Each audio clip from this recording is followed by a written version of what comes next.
We have been inspired by our chief patron Nelson Mandela's love and vision for the country's children.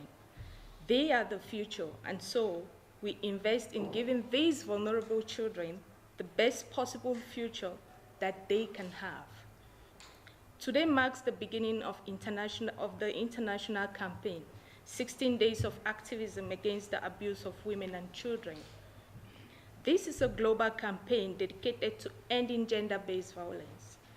The Center for Women's Global Leadership is the global coordinator of this campaign. Never has this been more important or more pertinent to the community of Diepsloot.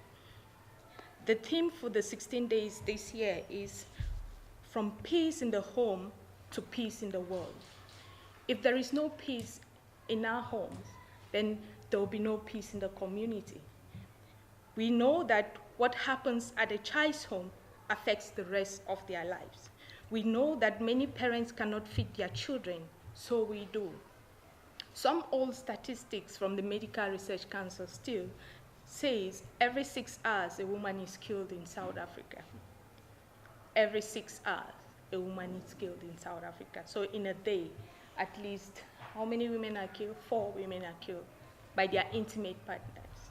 It all started really to be done so vigorously when you know all what happened here in Diepsloot in September. We had a 5-year-old raped, killed, dumped in a dustbin.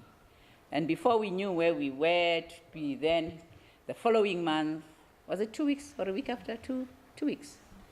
3 weeks after, 2. And what's strange enough was in the same street, same environment, same everything. A distance of here to the gate is far for those 2 children. And we said, okay, it's happening and everybody's screaming and shouting, where are the parents, where are the mothers? Remembering also that the mothers are very young. They're young girls. They're teenagers. Some of them, we blame them for not being able to look after their children. But they are children themselves who need to be looked after, who need to be assisted with parenting and so forth. We would like to change Diepsloot for a better place.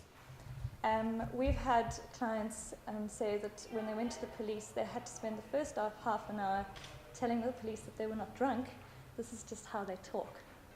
And so a big thing is you have all these, a lot of interest in gender-based violence, but those most vulnerable are often completely glossed over, and those are people with disabilities. This is my body, belong to me. Don't touch me, don't touch me, don't touch me.